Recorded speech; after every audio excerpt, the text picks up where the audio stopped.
27 27। Yes, बताइए 27 में क्या बोला गया है? उस ईश्वर का सवाच का प्रणव, सिंबल प्रणव। सवाच का प्रणव, ईश्वर हाँ का नाम जो है वो ओम है, हाँ, ये बताया ठीक है। गया है। तो हमको क्या बोला गया है? ईश्वर प्रणिधान करने को कहा गया है। क्यों बोला गया है ईश्वर प्रणिधान करने को? वृत्ति निरोध के 2 उपाय बताए, अभ्यास वैराग्य और दूसरा है ईश्वर प्रणिधानात्वा। प्रणिधान, हाँ। तो अभ्यास और वैराग्य क्या है? एक तरह से कठिन है ना? तो उसके लिए भी अब सुगम उपाय बताया गया है, ईश्वर प्रणिधान। तो अब ईश्वर प्रणिधान किया कैसे जाए, है ना? तो उसके लिए उन्होंने बताया कि उस ओमकार का मतलब उस ईश्वर का वाचक नाम क्या है? प्रणव है। तो उसी का क्या है, हमको जप करना है। तो जप किस तरह से करना है उसी को के बारे में ये नेक्स्ट नंबर का जो हमारा सूत्र है उसमें बताया गया है। स्क्रीन प्रेजेंट हो रही है मेरी? यस मैम, हो रही है। ठीक है। तो उसके बाद अब हमने 27 नंबर तक का सूत्र कर लिया था, है ना? अब यहाँ पर आता है, अच्छा हम एक सूत्र आगे हो गए, फिर से 28 नंबर का करेंगे, है ना?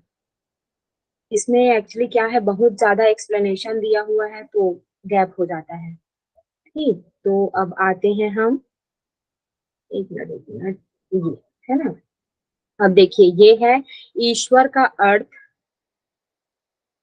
ये ईश्वर अर्थ और उसका शब्द ओम, मतलब ईश्वर है कौन, है ना? इसका अर्थ बताया गया और उसका वाचक नाम जो शब्द है ओम, तथा इन दोनों का वाच्य वाचक नित्य संबंध बतलाकर मतलब उसका क्या है, किस तरह से मतलब वाचन करना है। तो उसका वाचन क्या है? ओम है, यही बतलाया गया है। अब उसके बाद क्या है, ईश्वर प्रणिधान का क्या है लक्षण, मतलब किस तरह से करके हमको करना है उसका लक्षण बतला रहे हैं ना। तो कहते हैं 28 नंबर के सूत्र में तज्जपस तदर्थ भावनम, ठीक है। तज, इसका उच्चारण करेंगे कैसे, तज पस तदर्थ भावनम, ठीक है। तो ये संधि विच्छेद करेंगे तब इसका क्या हो जाएगा, तत् जपह। तो तत् का अर्थ क्या होता है, उसका, ठीक है। तो उसका क्या है, हमको जप करना है। तो कैसे, उसका अर्थात किसका,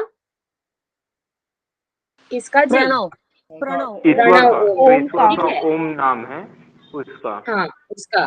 तो उस प्रणव ओम का जप, तद अर्थ, ठीक है। तो यहाँ पर फिर तद आया है, तो उसका तद अर्थ अर्थात दो शब्द से मिलके बना, ठीक है। तो फिर उसका और उसके बाद अर्थ का अर्थ मतलब है कि उसका, उसके जो नाम का जो अर्थ है ना, उसका मीनिंग है।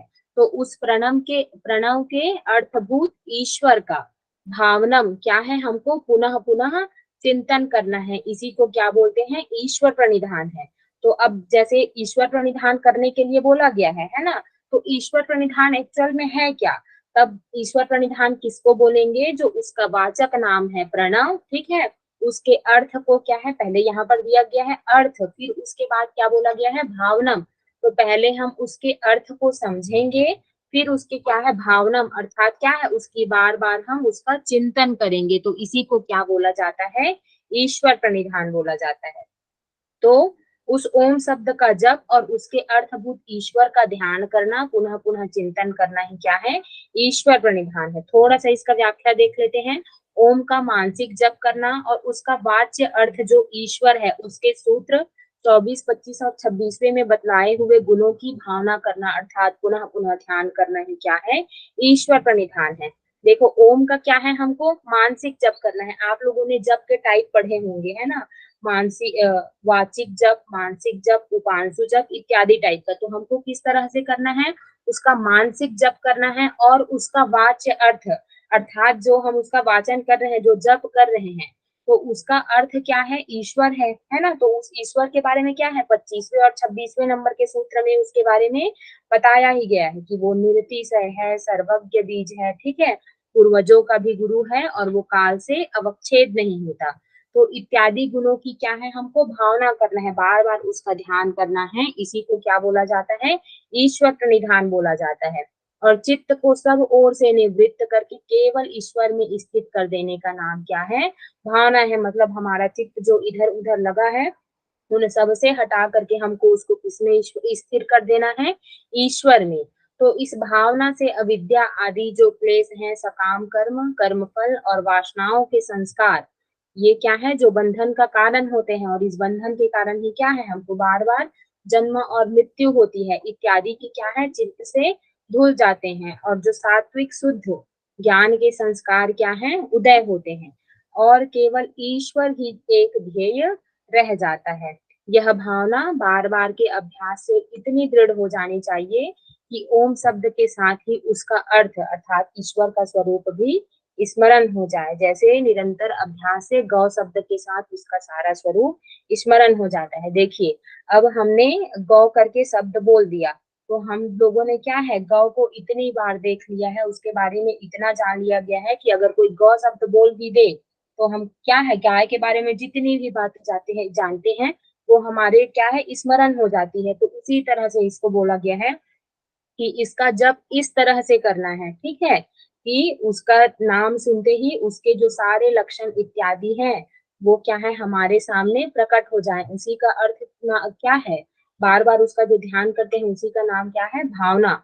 और जप का अर्थ क्या है, जो हम लोग उसके नाम का स्मरण करते रहते हैं वो, ठीक है। और इससे क्या है, अविद्या आदि जो हमारे क्लेश हैं, कर्म संस्कार हैं इत्यादि क्या है, धुल जाते हैं, ठीक है। आया समझ में, ईश्वर क्या बोलते हैं, ईश्वर प्रणिधान करना कैसे है, यस और नो, जी ma'am. Is it yes clear? Ma'am, yes ma'am, जी मैम, आ यस गया। मैम। हाँ ठीक, अब उसके बाद क्या है, आगे बढ़ते हैं। अब बोल दिए भैया, चित्त की वृत्ति का निरोध होता है, मतलब हाँ, चित्त की वृत्तियों के निरोध का क्या है, सुगम उपाय है हमारा ईश्वर प्रणिधान। समाधि को प्राप्त करने का सुगम उपाय है हमारा ईश्वर प्रणिधान। लेकिन इसके वो तो एक एडवांटेज हुआ, ठीक है, लेकिन उसके अलावा भी क्या है, हमको और एडवांटेज चाहिए, है ना। मतलब मैं क्यों करूँ ईश्वर प्रणिधान, कुछ फायदा तो होना चाहिए, है ना। तो उसी के, अब समाधि क्या है, बहुत बड़ा चीज हो जाता है, लेकिन इसके अलावा भी और क्या है, स्टार्टिंग में वो तो हमारा लास्ट स्टेज है, तो क्या है, और लालच बताया दिया जा रहा है हमको, है ना, कि क्यों करें हम ईश्वर प्रणिधान। तो अब इसका लालच दे रहे हैं, मतलब पक्का कुछ ना कुछ क्या है, एडवांटेज होगा फिर से। तो अब उसका नेक्स्ट नंबर के सूत्र में बता रहे हैं कि ईश्वर प्रणिधान करने से हमको क्या क्या लाभ होता है, ठीक है। अब देखिए, सूत्र 23 में असंप्रज्ञात समाधि का साधन ईश्वर प्रणिधान, ठीक है। असंप्रज्ञात समाधि को प्राप्त करने का सरल उपाय ही क्या है, ईश्वर प्रणिधान है। तो ईश्वर प्रणिधान का पहला एडवांटेज क्या हो गया, पहला लाभ क्या है हमारा, बोलो ना जी। हमारे असंप्रज्ञात समाधि से समाधि। पहले जो पढ़े हैं वो बताइए, यहाँ पर ये क्या बोला जा रहा है, ईश्वर प्रणिधान का पहला एडवांटेज क्या है, बाद में ये नेक्स्ट वाले सूत्र का मत बताइए, आप लोग पहला वाला बताइए, पहला एडवांटेज क्या पढ़े हैं हम, असंप्रज्ञात समाधि की प्राप्ति, ऐसे कह रहे हैं। यस, वेरी गुड, ठीक है। ईश्वर असंप्रज्ञात समाधि प्राप्त करने का पहला साधन क्या है, मतलब सुगम उपाय क्या है, ईश्वर प्रणिधान। तो ईश्वर प्रणिधान का पहला एडवांटेज क्या है, पहला लाभ क्या है हमारा, असंप्रज्ञात समाधि की प्राप्ति होती है, ठीक है। इस चीज को नहीं भूलेंगे, ठीक, बार बार, क्योंकि हम लोग आगे बढ़ जाते हैं तो इन्हीं सब चीजों में हम लोग कंफ्यूज होके रह जाते हैं, है ना। तो इस चीज को आप लोग याद रखेंगे कि ईश्वर प्रणिधान का पहला एडवांटेज क्या है हमारा, असंप्रज्ञात समाधि का प्राप्ति होती है। असंप्रज्ञात समाधि को प्राप्त करने का साधन है हमारा ईश्वर प्रणिधान, ठीक है। कहाँ गया जी, इधर उधर गया ये। अब उसके बाद सूत्र 28वें में ईश्वर प्रणिधान का स्वरूप, मतलब किस तरह से ईश्वर प्रणिधान करना है तथा उससे प्राप्त असंप्रज्ञात समाधि को बताकर अब क्या है, उस विषय को समाप्त कर दिया। अब यहाँ अगले सूत्र में असंप्रज्ञात समाधि से पूर्व ईश्वर प्रणिधान का विशेष फल दिखाते हैं, ठीक है। विशेष फल करके यहाँ पर बोला गया है ईश्वर प्रणिधान का। तो हमारा 29 नंबर का सूत्र है, तथा प्रत्यक्ष चेतना अधिगमो अप्यंतराय भावश्च, ठीक है। एक बार फिर से पढ़ती हूँ, ततः प्रत्यक्ष चेतना अधिगमो, यहाँ पर देखिए वो है संधि विक्षेप है ना, अधिगमो अप्यंतराय अभावस्य, ठीक है। आया समझ में उच्चारण, आया कि नहीं आया जी, जी मैम। थोड़ा यस इंटरेक्ट मैम, देखो, यस मैं आप मैम, लोगों को यस मैम। हाँ ठीक है, मैं आप लोगों को क्या है देख नहीं पाती, मुझे सिर्फ स्क्रीन को देख करके ही बड़बड़ाते रहना पड़ता है, तो थोड़ा जल्दी रिस्पॉन्ड किया कीजिए आप लोग, ओके मैम। ठीक। तो देखिए Yes, ma'am. अब इसका हम क्या है, अब अर्थ समझते हैं, है ना। तो ततः का अर्थ क्या होता है, उसका, ठीक है। तो अब उसका का अर्थ क्या है, ईश्वर प्रणिधान से, ठीक है। तो उस ईश्वर प्रणिधान से प्रत्यक चेतना, तो प्रत्यक चेतना का अर्थ क्या होता है, जीवात्मा का, ठीक है। फिर उसके बाद अधिगम अर्थात क्या है, उसकी प्राप्ति या फिर साक्षात्कार, क्या है, अपि मतलब भी होता है। लेकिन इससे पहले और क्या बताया गया है कि असंप्रज्ञात समाधि की प्राप्ति होती है। तो पहला क्या है, जीवात्मा का क्या है, प्राप्ति होती है, और इसके अलावा, ठीक है, अंतराय अभावश्च, ठीक है। तो अंतरायों का क्या हो जाता है, अभाव हो जाता है, अंतराय को ये समाप्त कर देता है। तो हमारे 29 नंबर के सूत्र में ईश्वर प्रणिधान के 2 एडवांटेज बताए गए हैं कि अगर हम ईश्वर प्रणिधान करते हैं तो जीवात्मा को क्या है, प्राप्ति या साक्षात्कार होता है, ठीक है। मतलब हमको अपने अंतर आत्मा के स्वरूप का ज्ञान हो जाता है, और दूसरा क्या है, अंतरायों का अभाव हो जाता है, ठीक है। तो उस ईश्वर प्रणिधान से प्रत्यक्ष चेतना का ज्ञान होता है, मतलब हमको क्या है, अपने अंतर आत्मा का ज्ञान होता है, और दूसरा क्या है, अंतरायों का अभाव हो जाता है। इसको ना इससे देखते हैं हम लोग एक मिनट, है ना। तो बहुत ज्यादा टफ दिया हुआ है, कंफ्यूज हो जाएंगे। यस, दिस वन इज, ठीक है। तो जब हमारा उक्त साधन है, हमारा कौन सा साधन है ये, किस साधन के बारे में बात किया जा रहा है यहाँ पर, ईश्वर प्रणिधान। ईश्वर प्रणिधान। ठीक है। तो उस ईश्वर प्रणिधान से क्या है, विघ्नों का अभाव, अंतराय का अर्थ क्या होता है, विघ्न, ठीक है। तो विघ्नों का अभाव हो जाता है, और उसके अलावा प्रत्यक चेतना अधिगम, ठीक है, अर्थात अंतर आत्मा के स्वरूप का ज्ञान भी हो जाता है। तो ईश्वर प्रणिधान के टोटल 2 एडवांटेज हो गए, पहला विघ्नों का अभाव और दूसरा अंतर आत्मा के स्वरूप का ज्ञान।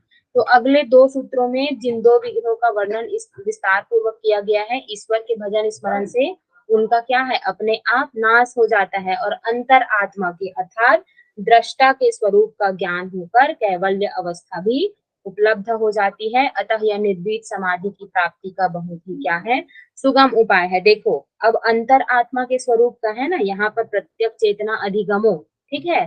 तो अंतर आत्मा के स्वरूप का अर्थ क्या है, हमको दृष्टा से है, ठीक है। तो दृष्टा को अपने स्वरूप का ज्ञान हो जाता है कि मैं क्या हूँ, पुरुष हूँ, ठीक है, और प्रकृति मुझसे अलग है, उसको विवेक ज्ञान की प्राप्ति हो जाती है, उसको अपने स्वरूप का ज्ञान हो जाता है।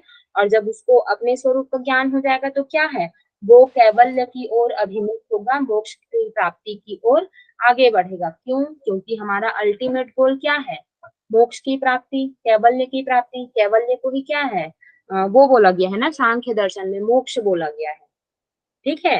तो दृष्टा का कॉन्सेप्ट पहले सांख्य दर्शन में ही आता है ना। तो वो दृष्टा क्या है, जब उसको अपने स्वरूप का ज्ञान होता है तो वो कैवल्य की प्राप्ति की ओर आगे बढ़ता है। अब कैवल्य की प्राप्ति की ओर आगे बढ़ रहा है, इसी कारण क्या है, ये निर्भीत समाधि, या हम क्या बोलेंगे, असंप्रज्ञात समाधि को प्राप्त करने का क्या है, सुगम उपाय है, ठीक। ये सूत्र आया आप लोगों को समझ में?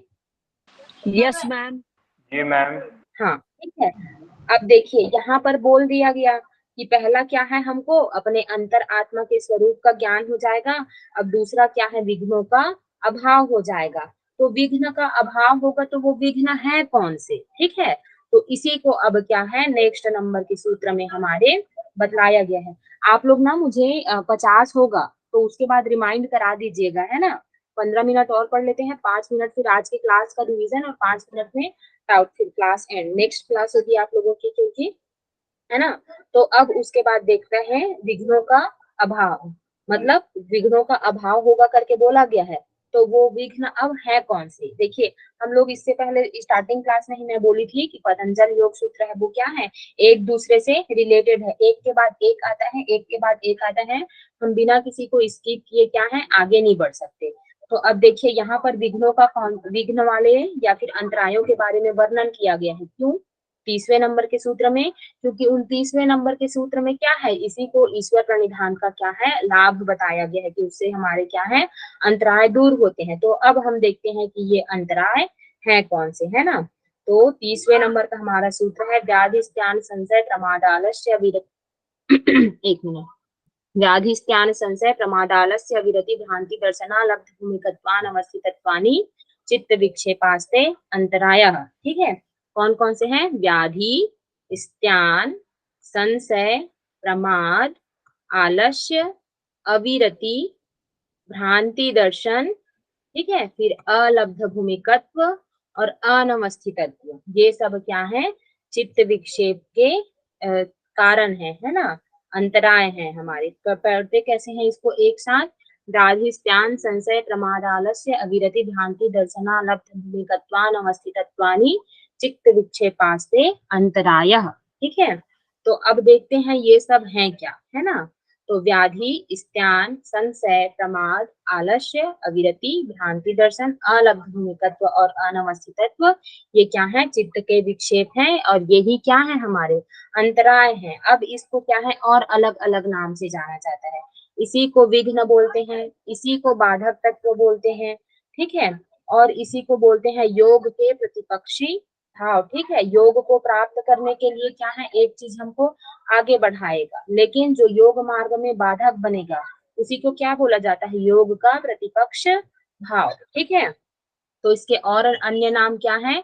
इसको अंतराय बोला जाता है, विघ्न बोला जाता है, ठीक है, बाधक तत्व बोला जाता है, और क्या बतलाई जी? प्रतिपक्षी भाव। ठीक है, अच्छा, इससे पहले और आप लोग बाधक तत्व के बारे में क्या पढ़े हैं, कहाँ पढ़े हैं? और अंतरायों के बारे में? मैं बाधक तत्व वाला एचपी में पढ़ी हूँ। हाँ, और इसके हट्ट अलावा? दीपिका में मैम। हाँ, सिर्फ हट्ट दीपिका में ही पढ़े हैं, ग्रंथ संहिता में नहीं दिया ग्रंथ है? संहिता में, ग्रंथ हाँ, संहिता में और? दिया है मैम। हाँ, क्यों नहीं दिया गया है? मैम अध्याय नहीं 5 बताया में गया दिया है? है ना, प्राणायाम में। हाँ, ठीक है, तो उसी तरह क्या है, इसमें भी हमारे क्या है? योग के प्रतिपक्ष भाव दिए गए हैं। तो अब देखते हैं कि ये सब हैं क्या, है ना। देखिए, स्पीड के बारे में आप लोग बहुत बोलते थे, तो मैं धीरे धीरे कोशिश कराने की कोशिश कर रही हूँ। स्पीड ज्यादा तो नहीं हो रही अभी भी? नहीं, ठीक है मैम।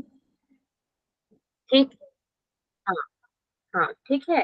तो अब उसके बाद इसको यहाँ पर से देख लेते हैं, इसमें बहुत अच्छे से दिया है इसको। तो अब देखते हैं हम लोग पहला व्याधि। ठीक है, हमारा जो पहला अंतराय है व्याधि। तो धातु, कितने धातु हैं हमारे? यहाँ नंबर धातु बताओ ना का जी। अर्थ मैम, यहाँ आयुर्वेद धातु में का कितने धातु बताए गए हैं? सात 7 धातु। सप्त धातु है मैम। मैम। एक मिनट, एक मिनट रुकिए, एक मिनट आप लोग, मैं नाम नहीं पूछी हूँ, है ना, सिर्फ संख्या बदलाइए। धातुओं की संख्या कितनी है? 7। ठीक है, रस कितने प्रकार के बताए गए हैं? 70-80 रस है कितने ना। प्रकार के बताए गए हैं? षडरस। 6। ठीक है, षडरस। हाँ, षडरस। और फिर उसके बाद तो व्याधि अब बोलते किसके हैं? धातु, रस और करण को विषमता से उत्पन्न हुए ज्वर आदि व्याधि कहलाते हैं। ठीक है, मतलब करण का अर्थ क्या है? हमारा अंतःकरण, मन, चित्त इत्यादि, है ना। तो धातु, रस और करण को विषमता से उत्पन्न हुए हमारे, अर्थात क्या है? हमारे मन में जो विषमता उत्पन्न इत्यादि हो जाती है, तो उसके कारण जो ज्वर आदि उत्पन्न होते हैं, है ना, तो उसको क्या बोलते हैं? ज्वर आदि को क्या है? व्याधि बोलते हैं। तो वात, पित्त, कफ, इन तीनों का नाम क्या है? दोष है, हमारे त्रिदोष है, वात, पित्त और कफ। तो रस, रक्त, मांस, मेद, अस्थि, मज्जा, शुक्र, ये 7 धातु हैं और इनकी अंदाज को क्या है? न्यूनाधिक, अर्थात, और धातु की विषमता मतलब क्या है? ये जो हमारे 7 जो रस है वो क्या है? कम ज्यादा हो जाते हैं, या धातुओं में विषमता हो जाती है, इसकी मात्रा क्या है? कम ज्यादा हो जाती है, अथवा दोष प्रकोप कहा जाता है। मतलब ये जो दोष है हमारे त्रिदोष है, उनमें भी क्या है? प्रकोप हो जाता है, मतलब उनको भी क्या है? मात्रा कम ज्यादा हो जाती है इसके कारण। तो भुक्त, पित्त, अर्थात भुक्त का अर्थ क्या है? खाना, और पित्त का अर्थ पीना। ठीक है, तो खाने पीने इत्यादि के कारण अन्न जल के परिपाक दशा को प्राप्त हुए सार का नाम क्या है? रस है। और खाए पिए अन्न जल का सम्यक रूप से ठीक ठीक न पचना ही क्या है? रस की विषमता है। और करण आदि नेत्रादि इंद्रियों का नाम है, और कम देखना, कम सुनना आदि करण की क्या है, विषमता है। अर्थात देखिए इसमें क्या बोलते हैं, जैसे नेत्र में अगर कुछ बाधा उत्पन्न हो गई है ना, तो देखिए इसको ना इधर दिया गया है, कहाँ गया जी, इसको ना और नीचे में दिया गया है कहीं पर कि जैसे कान में हमारी कुछ बाधा हो रही है ना, तो उसको क्या है, श्रवण से संबंधित, मतलब ये जो करण बोला गया है ना, तो तो उसको क्या है, श्रवण से संबंधित विषमता बोलेंगे। तो इसी प्रकार जो धातु रस और ये करण के विषमता से उत्पन्न इत्यादि जो ज्वर आदि होते हैं, उसको क्या बोला जाता है, व्याधि बोला जाता है। तो ये हुआ हमारा पहला। फिर उसके बाद व्याधि के बाद क्या दिया गया है, स्त्यान, ठीक है। तो चित्त की अकर्मण्यता, अर्थात इच्छा होने पर भी किसी कार्य को करने की, योग साधन में के अनुष्ठान की क्या है, सामर्थ्य न होना। अर्थात क्या है, हमको करने की इच्छा तो है, लेकिन उसके बाद भी क्या है, हमारा सामर्थ्य नहीं होता करने का, ठीक है। जैसे कि suppose I want participate in Olympic, ठीक है, मैं ओलंपिक में पार्टिसिपेट करना चाहती हूँ, लेकिन मेरा उसके अनुसार क्या है, सामर्थ्य ही नहीं है कि मैं उसमें क्या है, पार्टिसिपेट करूँ। फिर उसके बाद क्या है, तो इसी तरह से क्या है, हमको योग साधन के अनुष्ठान करने की इच्छा होती है, ठीक है, उस मार्ग में आगे बढ़ने की इच्छा होती है, लेकिन पर भी उसका क्या है, हमारे पास सामर्थ्य नहीं होता, ठीक है, शक्ति नहीं होती। फिर उसके बाद है संशय, ठीक है। तो मैं योग साधन कर सकूंगा कि नहीं कर सकूंगा, करने पर भी योग सिद्ध होगा या नहीं होगा। तो इन दो कोटियों का, इन दो प्रकार का जो विषय है, ये क्या है, ज्ञान, ऐसा ज्ञान संशय कहलाता है। जैसे कि अभी आप लोगों के अंदर क्या संशय होगा कि मैं नेट जेआरएफ का एग्जाम क्लियर कर सकूंगा कि नहीं कर सकूंगा, और अगर मतलब मैं कोशिश करता हूँ अगर करने की, तो करने पर भी मेरा एग्जाम क्लियर होगा कि नहीं होगा। तो इस तरह का जो डाउट आता है उसको, ऐसा ज्ञान अगर हमको होता है तब इसको क्या बोलते हैं, संशय बोलते हैं, ठीक। फिर उसके बाद आता है प्रमाद। तो समाधि के साधनों का अनुष्ठान न करना, मतलब इस ध्यान में क्या होता है, करने की इच्छा तो रहती है लेकिन हमारा सामर्थ्य ही नहीं रहता। लेकिन प्रमाद में क्या है, करते ही नहीं है हम लोग, है ना, जो बता तो दिए हैं आप लोगों को पढ़ना है करके, लेकिन नहीं करेंगे। फिर उसके बाद क्या आता है, आलस्य। तो चित्त अथवा शरीर के भारी होने के कारण ध्यान न लगना, मतलब अब पढ़ने के लिए तो बैठ गए हैं, है ना, लेकिन अब हमारे अंदर क्या है, आलस आता है, तमोगुण हमारा बढ़ जाता है, तो उसके कारण क्या है, हमारा ध्यान नहीं लगता।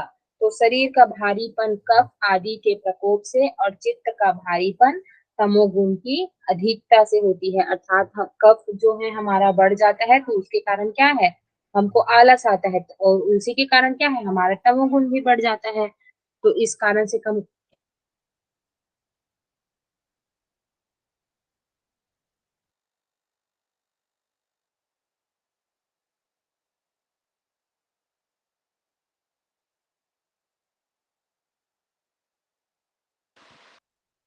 मुझे ही आवाज नहीं आ रही है क्या? नहीं, नहीं मैम की मैम ने वॉइस वीडियो भी नहीं आ रही और ऑडियो, स्क्रीन भी नहीं आ रहा है। मैम ने ऑडियो म्यूट स्क्रीन किया हुआ है। स्क्रीन तो दिख रही है मुझे। नहीं, मुझे स्क्रीन भी नहीं दिख रही है। स्क्रीन पे कुछ है नहीं, बस वो स्क्रीन का वो प्रेजेंटेशन है।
शायद मैम लेफ्ट हो गए हैं।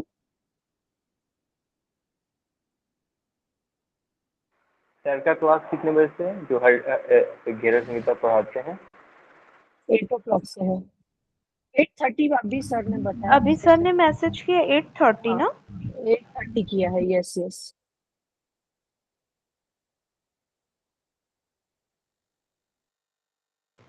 तो क्या हम सभी भी लेफ्ट हो जाएं? 2 मिनट रुकते हैं, मैडम से फोन पे बात करती हूँ, देखती हूँ। ठीक है।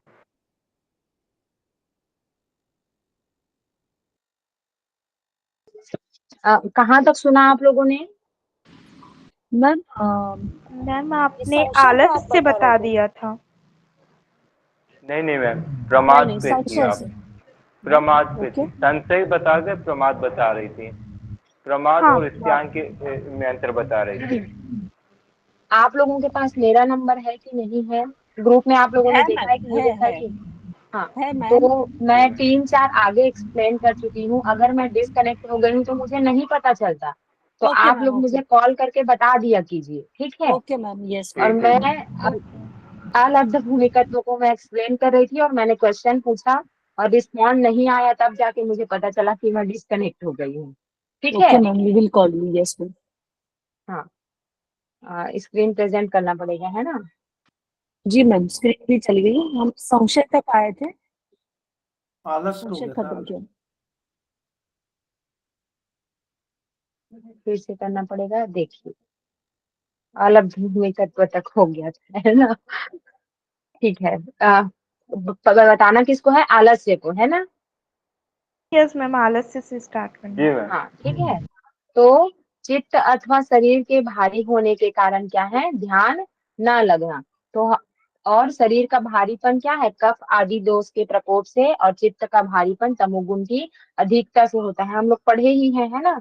जो कफ प्रवृत्ति, आयुर्वेद में आप लोग पढ़ेंगे, कफ प्रवृत्ति की इत्यादि के जो व्यक्ति होते हैं उनका शरीर क्या है? भारीपन महसूस होता है उनको। और चित्त का क्या है? ये शरीर का भारीपन किसके कारण होगा? कफ आदि दोष के कारण। और चित्त का भारीपन किसके कारण होगा? तमोगुण की अधिकता के कारण। तो इसके कारण क्या है? हमारा ध्यान में नहीं लगता, ठीक है? इसी को क्या बोलते हैं? आलस्य बोलते हैं। फिर उसके बाद आता है अविरति, ठीक है? तो रत का अर्थ होता है लगना, ठीक है? फिर अर्थात उसमें क्या है? राग का भाव हमारा बना रहता है, लगाव उस चीज से रहता है। और फिर उसके बाद विरति अर्थात विशेष रूप से जब उसमें हम लगे हुए रहते हैं। लेकिन अविरति अर्थात क्या है? उस चीज में सॉरी, एक मिनट, विरति का अर्थ उससे अलग हो जाना, ठीक है? फिर उसके बाद अ का अर्थ पुनः उससे क्या है? समाप्त हो जाना। मतलब इसका जस्ट अपोजिट होता है विरति का, अविरति। तो रति का अर्थ लग जाना है, तो अविरति का अर्थ भी वही होता है। तो विषयों में तृष्णा बना रहना, अर्थात विषयेंद्रिय संयोग से चित्त की विषयों में तृष्णा होने से वैराग्य का अभाव। मतलब क्या है? इसको इस तरह से समझेंगे कि जो हमारा चित्त है ना? तो उसमें क्या है? तृष्णा का चित्त है, तो वो क्या है? स्वाभाविक से जो विषय है उसकी ओर जाएगा, इंद्रियां अपने विषयों की ओर जाएगी ही। अर्थात क्या है? तृष्णा का अभाव हुआ नहीं है, वैराग्य का भाव आया नहीं है, ठीक है? तो तृष्णा का अभाव ही जो रहता है उसी को क्या बोलते हैं? अविरति कहते हैं। फिर उसके बाद है भ्रांति दर्शन, है ना? अर्थात क्या है? मिथ्या ज्ञान। तो योग के इत्यादि जो साधन है उसके बारे में मिथ्या ज्ञान, जैसे कि ईश्वर प्रणिधान से तो हमको क्या है? समाधि की प्राप्ति होगी, लेकिन इसके बारे में क्या है? हमको एक तो सही सही पता नहीं रहेगा, ठीक है? उसके बारे में गलत जानकारी रहेगी कि क्या है ईश्वर प्रणिधान, कैसा है, या फिर योग को प्राप्त करने का साधन क्या है, अब उसको करने से हमको क्या क्या फल मिलेगा, है ना? तो इत्यादि के बारे में जो हमको मिथ्या ज्ञान रहता है उसी को बोलते हैं भ्रांति दर्शन। फिर उसके बाद है अलब्ध भूमिकत्व। तो बताइए कितनी प्रकार की भूमि पढ़ी है हमने योग की? 5। हाँ, 5 कौन प्रकार कौन सा है? क्षिप्त मूड, विरुद्ध विक्षिप्त। गुण। हाँ, और कहाँ पर बताया गया है इसके बारे में?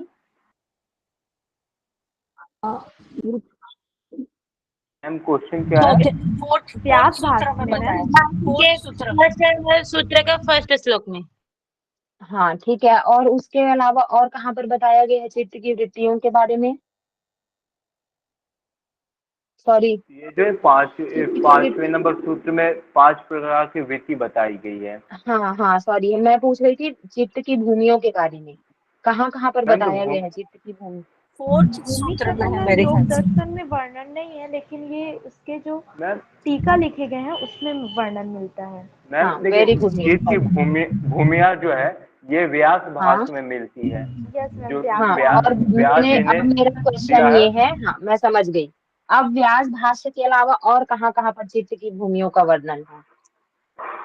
मैम मैं व्यास भाष पर है मैम, उसके अलावा तो हाँ कोई नहीं ठीक पढ़ा है, है। अब ये होमवर्क है आप लोगों का। मैम कल आप विवेक लोग मुझे चूड़ामणि में है बताएंगे। ना? मैं नहीं जानती है, ठीक है। ये इसके मैम अलावा व्यास आई भाष्य के अलावा, हाँ होमवर्क का मतलब विवेक होमवर्क, चूड़ामणि ठीक में है। है मैम, मैं पूछ रही हूँ आपसे।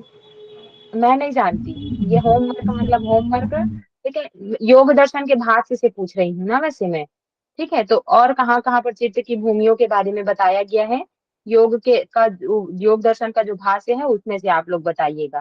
क्लास में मैंने डिस्कशन किया है क्योंकि, ठीक है। तो अब देखते हैं हम लोग अलब्ध भूमिकत्व। तो योग के लिए हमारी जो उपयोगी भूमि है वो कौन कौन सी है, दो भूमि है ना। एक है हमारा एकाग्र और दूसरा कौन सा है, एकाग्र के बाद क्या निरुद्ध। आता है जी, निरुद्ध, निरुद्ध। ठीक है। निरुद्ध। तो निरुद्ध। अब योग के लिए उपयोगी भूमि कौन कौन सी हुई हमारी, एकाग्र और निरुद्ध।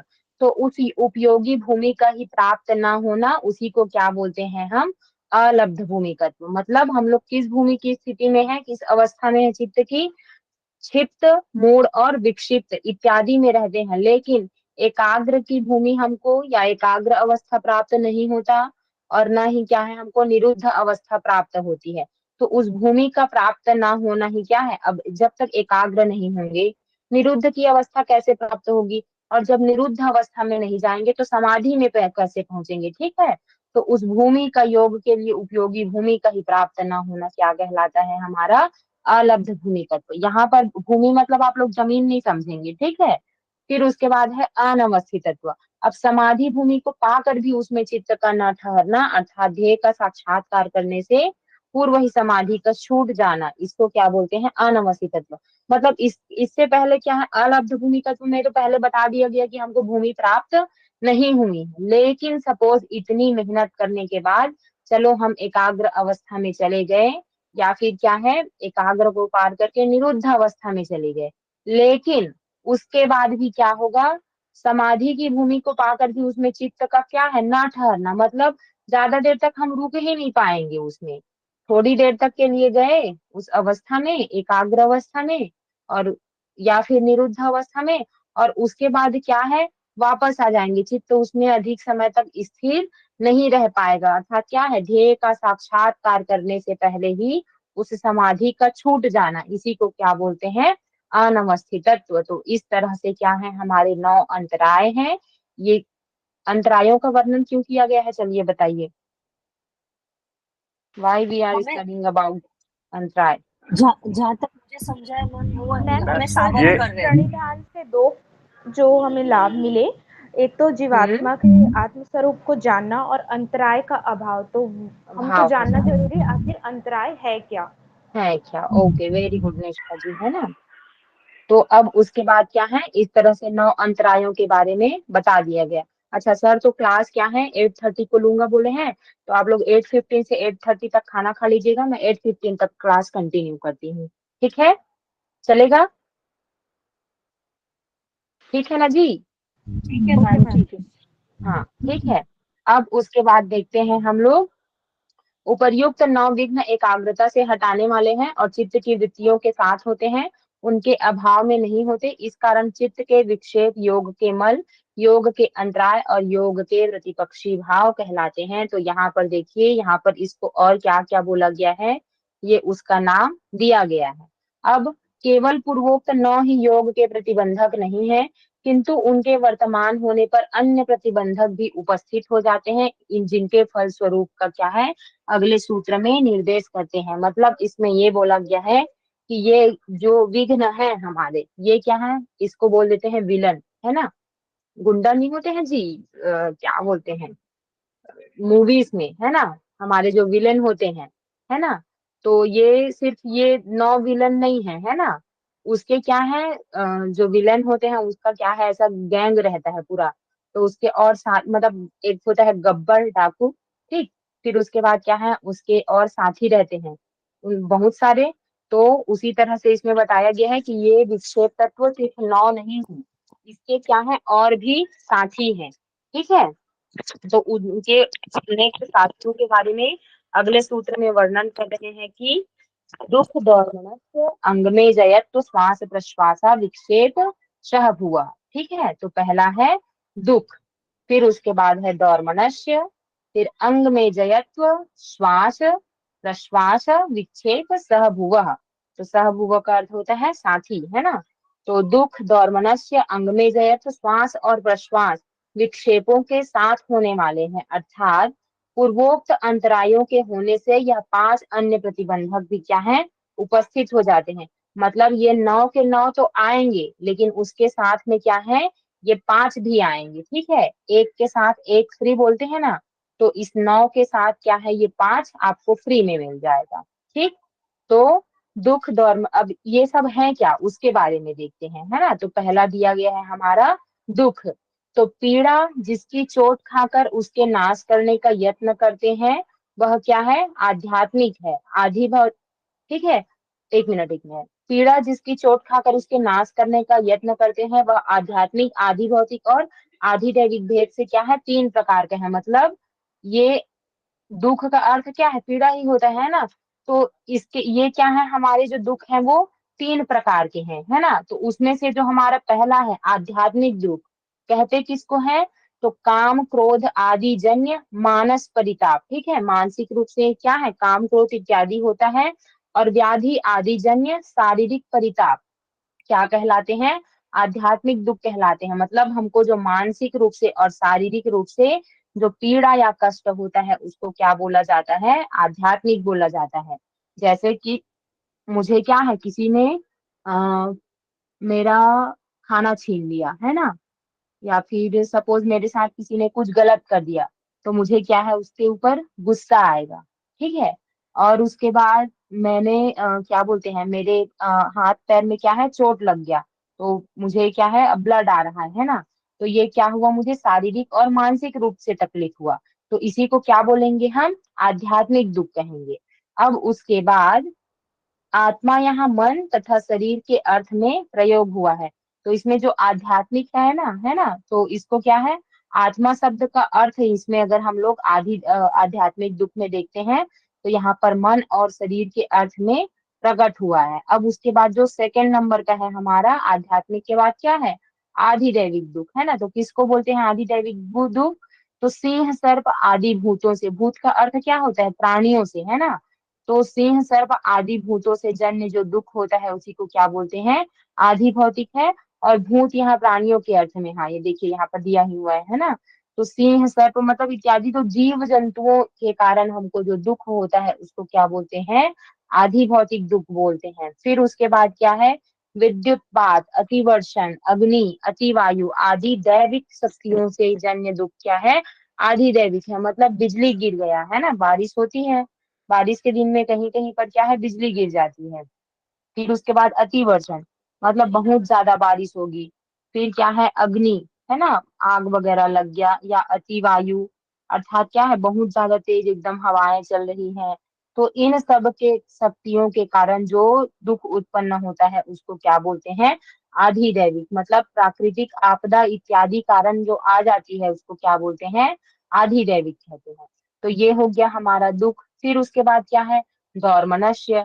तो इच्छा की पूर्ति न होने पर मन में क्या है, क्षोभ उत्पन्न होना। सपोज आप लोग नेट जेआरएफ की तैयारी कर रहे हैं, भगवान ना करे ऐसा किसी के साथ हो, लेकिन तैयारी करने के बाद अब आपके मन में तो इच्छा है कि मुझे क्या है, एग्जाम क्लियर करना है, लेकिन तमाम कोशिश करने के बाद या फिर इच्छा हमारी क्या है, पूर्ति नहीं होती है, हम एग्जाम क्लियर नहीं कर पाते।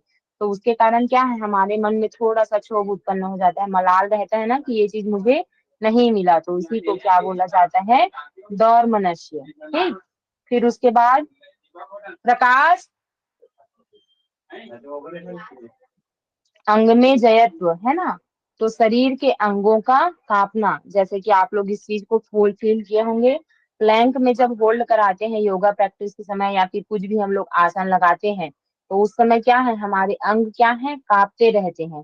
तो उसी तरह से क्या है, हमारा अंग में जयत्व, ठीक है। तो शरीर के अंगों का कांपना, अर्थात हमारा शरीर क्या है, उस रूप से अभी तैयार नहीं हुआ है कि योग मार्ग में हम क्या है, आगे बढ़ सके। तो उसको क्या बोला जाता है, अंग में जयत्व। फिर है श्वास। तो बिना इच्छा के बाहर के वायु का नासिका द्वारा अंदर आना। आप लोग एक टेस्ट कीजिए, है ना, कि इनहेल किए, ठीक, फिर उसके बाद एक्सेल किए, ठीक, अब सांस लिया और बाहर छोड़ दिया। अब उसके बाद क्या है, सांस को बाहर ही रोक करके रखना है। अब किसी ने आपको बोल दिया कि 20 सेकेंड तक रोक करके रखना है, तो 10 सेकेंड तो आपने होल्ड रख लिया, ठीक है, बाहर तक रोक लिए, लेकिन उसके बाद हम कंट्रोल नहीं कर पाए, है ना, घुटन सी महसूस होने लगी, तो हमने सांस ले लिया, 20 सेकेंड तक हम नहीं रुक पाए। तो बिना इच्छा के, मतलब हमारी इच्छा थी कि हम 20 सेकेंड तक रोक सके, लेकिन नहीं रोक पाए। तो बिना इच्छा के बाहर के वायु का नासिका द्वारा अंदर आना, इसको क्या बोला जाता है, श्वास। फिर उसके बाद है प्रश्वास, अर्थात बिना इच्छा के भीतर के वायु का नासिका छिद्रों द्वारा बाहर निकलना। ये विक्षेपों के साथ होने वाला उपविक्षेप या उपविघ्न है। मतलब अब इसमें श्वास के बारे में बता दिया कि हम जबरदस्ती क्या है, इनहेल कर लिए। अब उसके बाद आपको बोला जा रहा है श्वास लीजिए, अब अंदर में होल्ड करके रखिए, ठीक है, अंदर में ही आपको क्या है, अंतः कुंभक करके रोकना है 20 सेकेंड तक। तो हमने क्या है, 10 सेकेंड तक तो रोक लिया, लेकिन उसके बाद अब अच्छा नहीं लगा हमको, भारी भारी से लगने लगा, तो उसके बाद क्या है, श्वास वायु बाहर को हम बाहर छोड़ देते हैं, तो इसी को क्या बोलते हैं, प्रश्वास। तो बिना इच्छा के भीतर के वायु का नासिका छिद्रों द्वारा बाहर निकल जाना, तो इसको क्या बोला जाता है, प्रश्वास बोला जाता है। तो ये विक्षेपों के साथ, अर्थात ये जो हमारे 9 तरह के विक्षेप हैं, है ना, व्याधि ज्ञान संशय आदि, उसके साथ होने वाले क्या है, उपविक्षेप अर्थात या उपविघ्न है। कौन कौन से, दुख दौर्मनस्य, अंग में जय, तो श्वास और प्रश्वास। तो आया आप लोगों को समझ में यहाँ तक? Yes ma'am.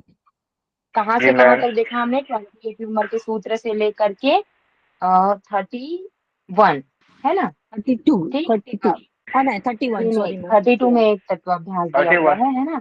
तो आज की कक्षा यहीं तक, आप लोगों को समझ में आया?